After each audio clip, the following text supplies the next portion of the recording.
Good evening, everyone, and welcome to Live at Bird TV. So, this morning, on my way to work, I seen the sort of breaking news regarding the Athletic and David Ornstein, and it's amazing how people believe every single thing that is put up, whether it's Bellingham coming to us or whether it's Bellingham not coming to us. The comment sections are quite mental, to be honest with you.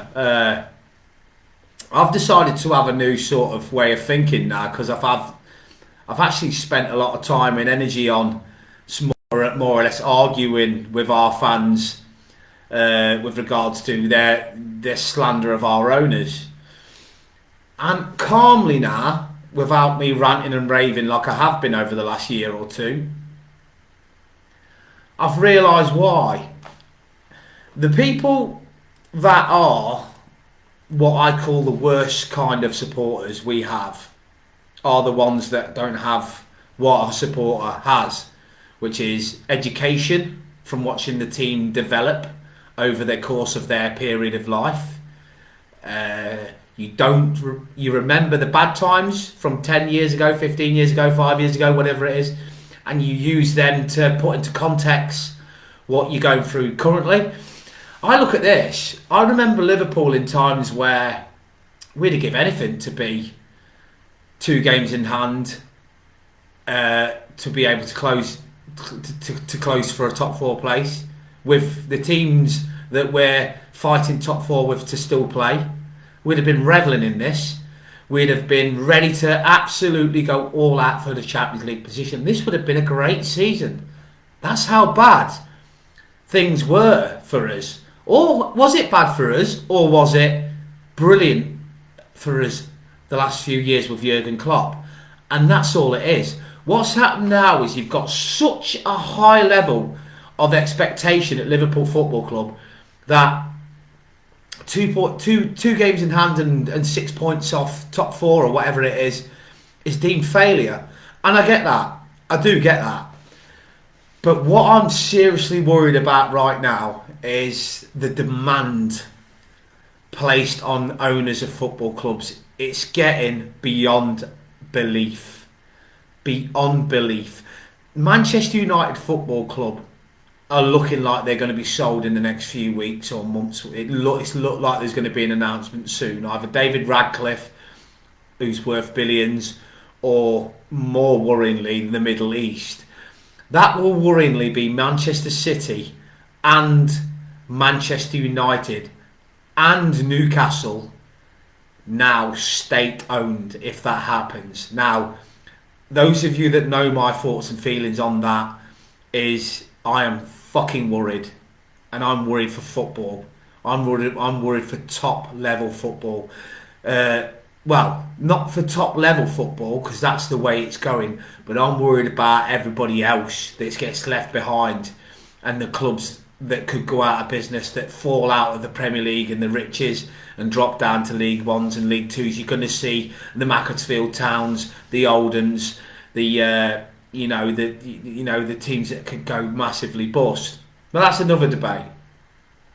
What pisses me off is supporters that demand oil money, supporters that demand Todd Bowley's, supporters that cannot cope with a bad run of form, that cannot cope with chasing the top 4 rather than it being laid on a plate. Can you imagine being a football fan that thinks that you have a divine right to win every single game, every single week, every single trophy? And do you know what winds me up? Is the minute you see a post like I seen this morning regarding David Ornstein's view on whether or not Liverpool might be priced out of it. So fucking what? If we're priced out of it, we're priced out of it, right? Simple as that. We do not go and blow our whole fucking transfer budget on one player just because you want Jude Bellingham on FIFA, or you want to boast to your pals that we've got Jude Bellingham, right? I'd love Jude Bellingham to play for Liverpool. Of course I would. If it happens, brilliant. If it doesn't, shit happens, we move on, right? Because the problem we've got now is Manchester United want the Glazers out. Right, fair enough, they haven't spent a lot of money on their stadium, but they've spent more money on players than anyone. They've spent more money on wages than anyone, and they're being chased out the club. You know, they've just given Ten Hag 200 million to spend on top of the 800 million that the previous managers had, and they're being chased out the ground. And where does it stop? Where does this absolute need for supporters to think they've got a divine right to change owners like a striker that's out of form?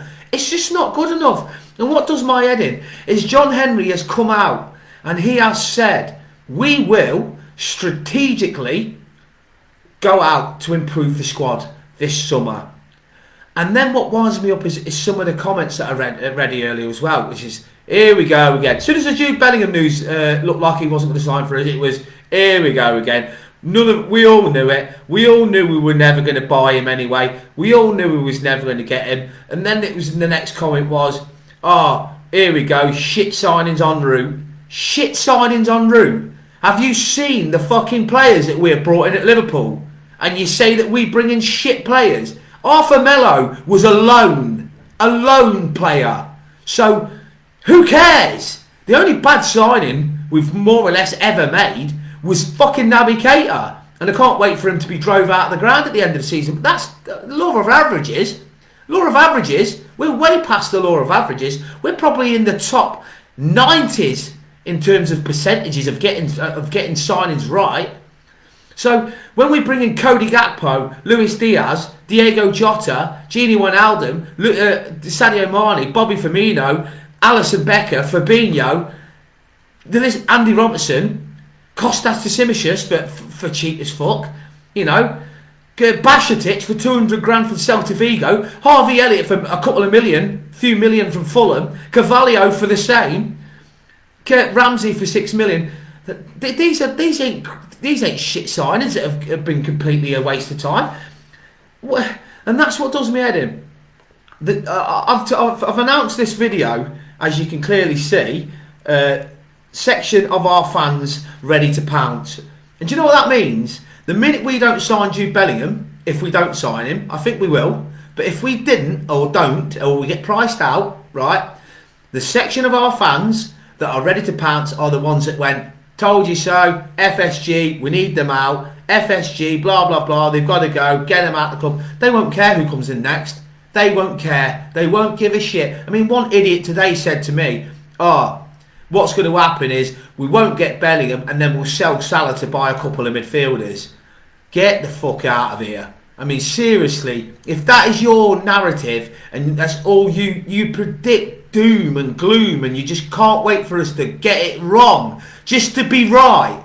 There's a reason why I can't stand the FSG Art Brigade, because they signal to me bad times ahead. Because I'm telling you now, anything like this doesn't work out good for a football club. It never has, it never will. It's always better if you're pulling in the same direction. And this is why I'm going to tell you. If Jurgen Klopp fought like you do, he would not be Liverpool manager. He would have left and gone out the door by now. Jurgen Klopp has said, these are his words, not mine, I have signed an extension because I believe and seen this coming that I am the best man to bring the next generation of Liverpool players to the club, right? You don't need to spend £120 million on one player for that to happen, right? Harry Maguire cost Manchester United 80 million. He's the worst, he's not even the top 20 centre-backs in the world. He's shite, right? You then got to look at people like Fidget Spinner, they spent 90 million quid on. So there's £140 million there and then, right? If you ask me a question now, and I had to choose this scenario, FSG say right to Jurgen Klopp, there's £120 million. You can have that to spend. You can either have it for Jude Bellingham, and we'll bring in a couple of loan players, and then you have to sell a few, and if you sell a few, you can have that money to buy more. Or you said to get Jude Bellingham, that was phase 1. Or you had phase 2 where you can get Gravenberch for 35 million, Matheus Nunes for 30 million, Mason Mount for 30 million. That's 95 million for 3 central midfielders, top class central midfielders, leaving you with another 35 million, right? Which you can go and get a centre back with. If you're asking me for Liverpool to bring in a centre half and 3 top class central midfielders, with the fact that we've already got Luis Diaz, Cody Gakpo, Nunes, Jota up front, with the fact that we'll have a decent defence with a better midfield, the defence will be more protected, then I want what's best for Liverpool. So these fans that want us to get our owners out, they want oil money. That's all they fucking want. Oil money. They want oil money, state funded, throw £200 million, forget what it does to football, forget what it does to the wages, forget what it does to the squad cohesion in everybody saying, well, why is he on 500 grand a week?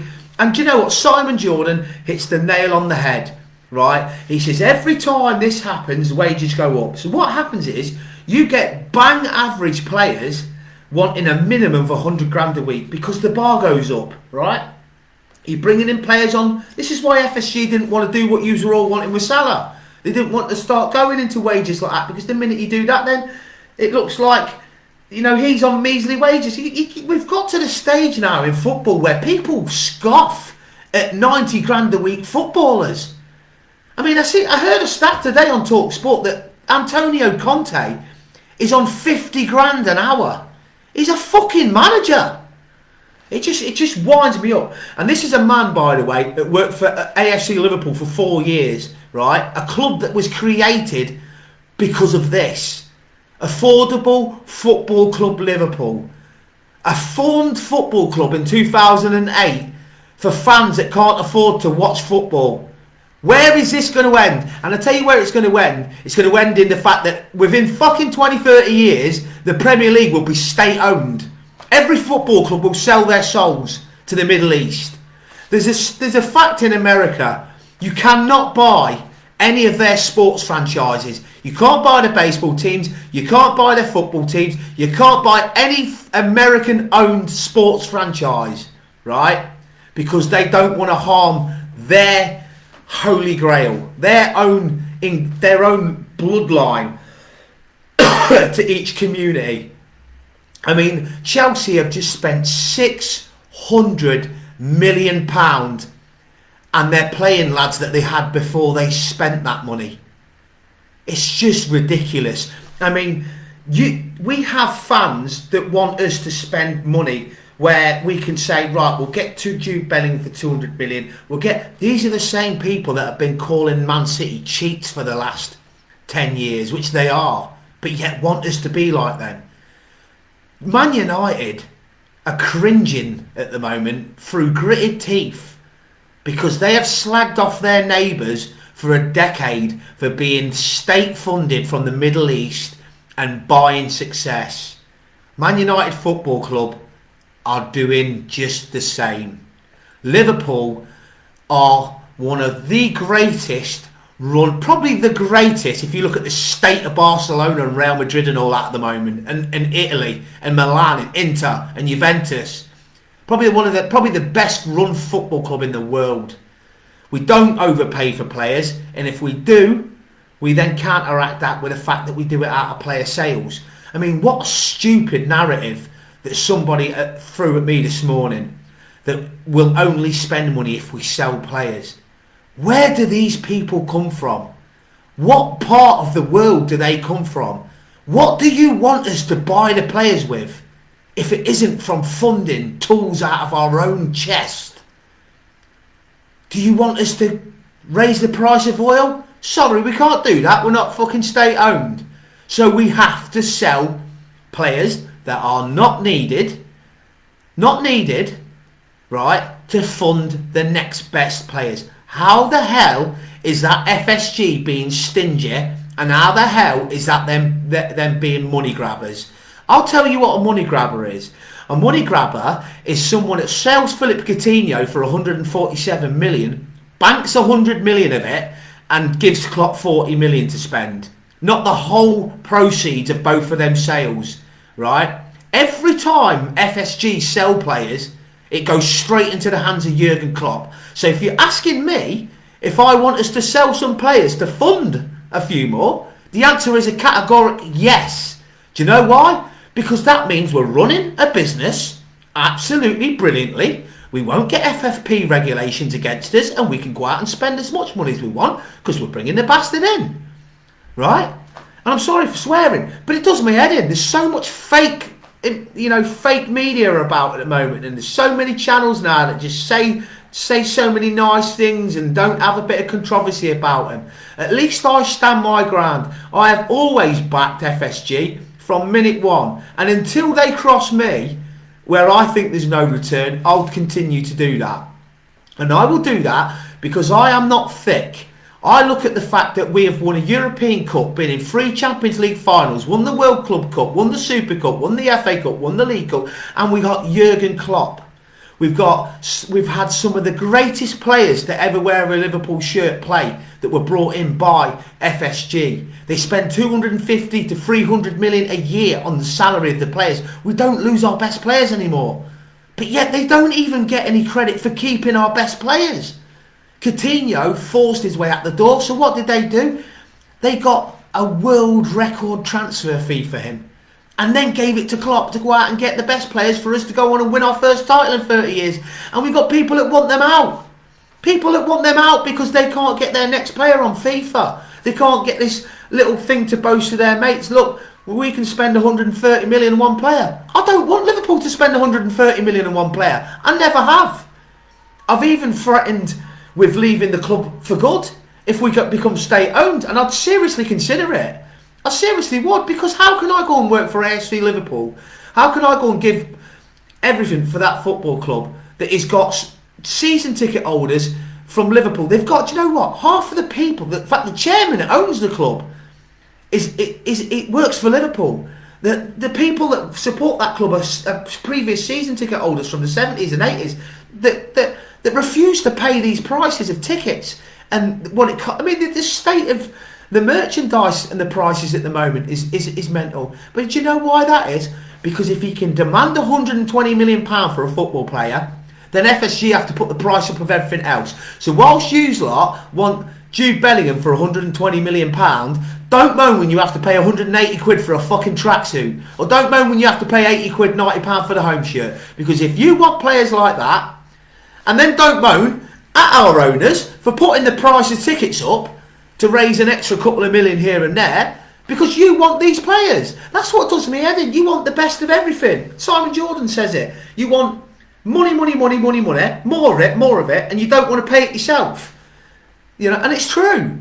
If you can't ask Liverpool to pay money like what they're going to want for Jude Bellingham, if we get priced out of it, that is, because we can't run the club like that, because we don't have a state or a country running us. We have a business portfolio, Fenway Sports Group, that then will sell to somebody else.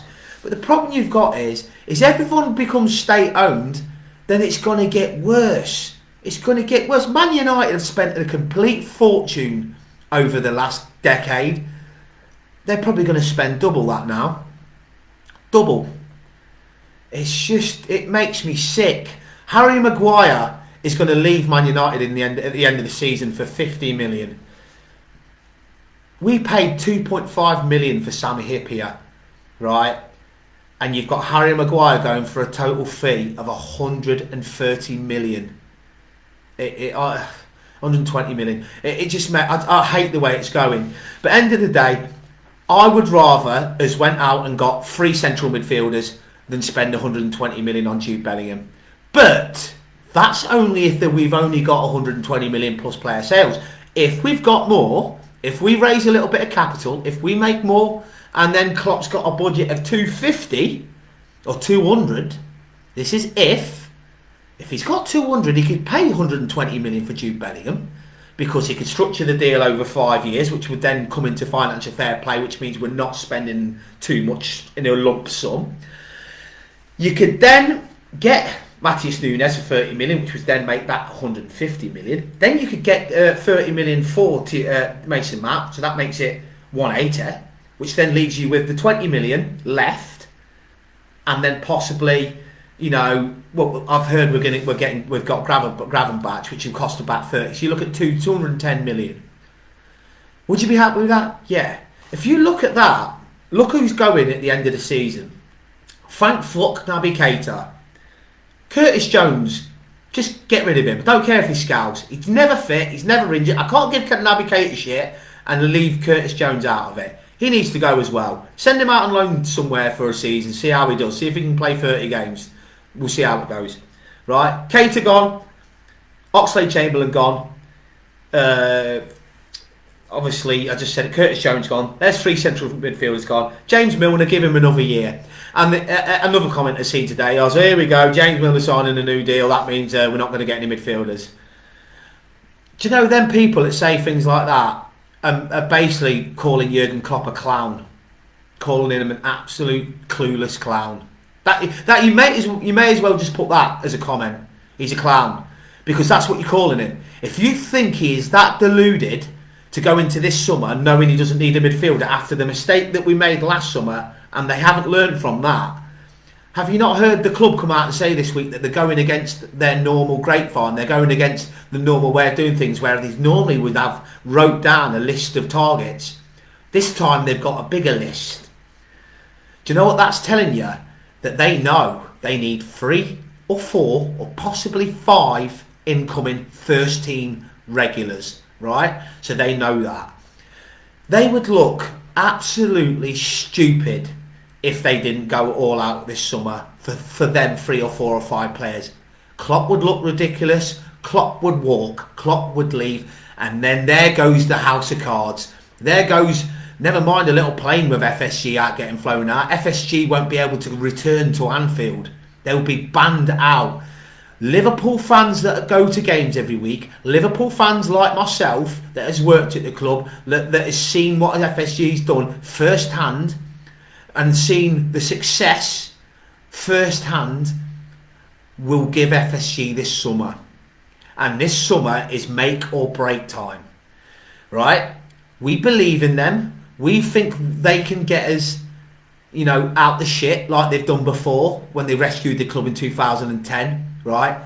So we'll wait. We will wait another couple of months, but we expect results, because we've stuck up for you for a good year or two now and kept them glory hunters at bay.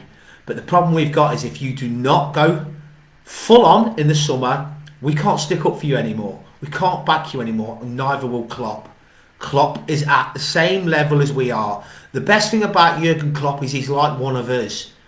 He's never slagged off the owners, and he has never ever called them out, because he knows they have the club's best interests at heart.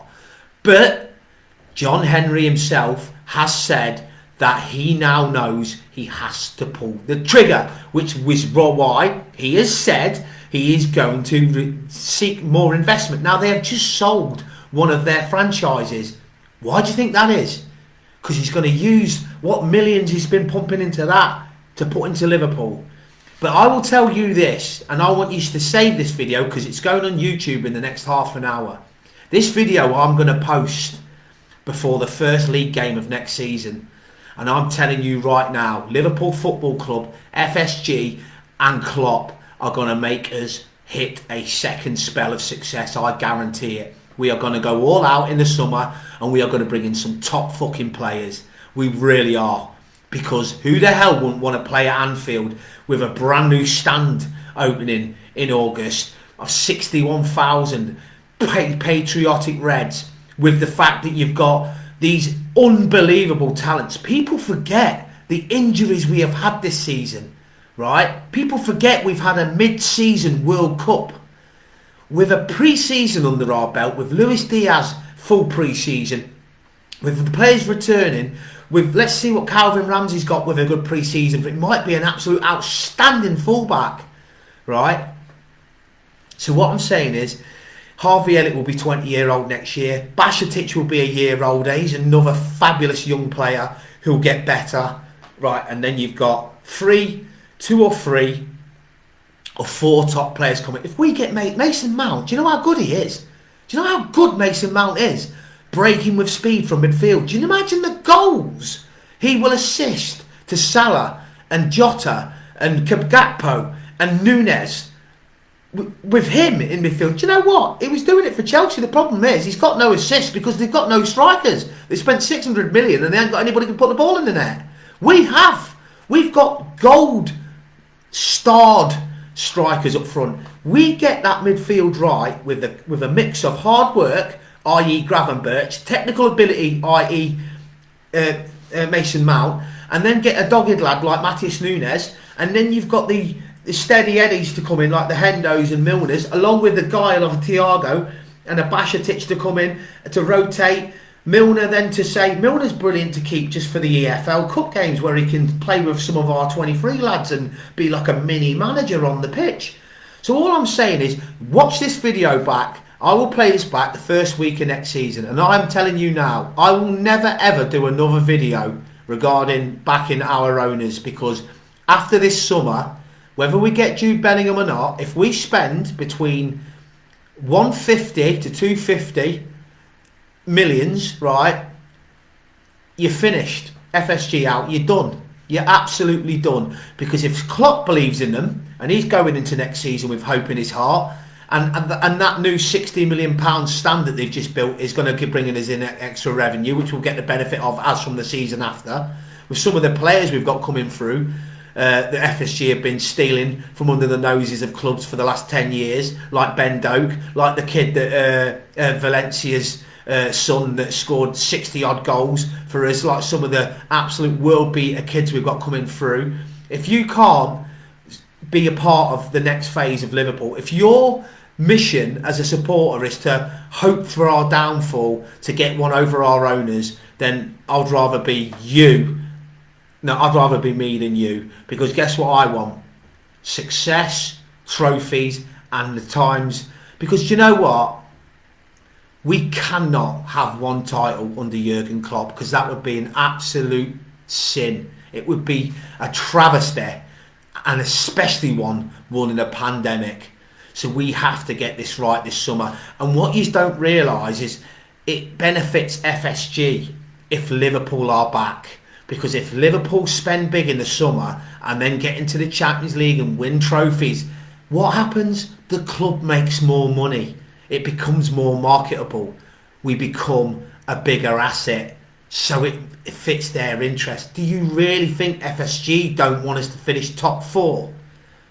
Right? It's simple as that. As a fan base now, we have to all be in the same sort of, as Klopp says, we need to have people to help push the train rather than just jump on it. And we don't need glory hunters just jumping on it. We need fans that are going to be there. I've said this myself. I've worked myself very hard in the last year of my personal life to get back on my feet, right? Next season, I'm going to be visiting Anfield on a regular occurrence when I've passed my driving test. I will see yous there. I'm not just talking like this as a fan that don't care. I love that club. I love Liverpool Football Club more than anything in the world. It's like a family member to me that I die for. This club has been my life since I can remember even breathing, right? So I don't talk shit. I want what's best for the club. And I'm telling you now, the summer 2023 is going to be a summer we look back on and we say, that's when we kicked on. That is when we went and found the next Sadio Mane, the next Firmino, Salah, Wijnaldum, the next great Liverpool team. You'll never walk alone.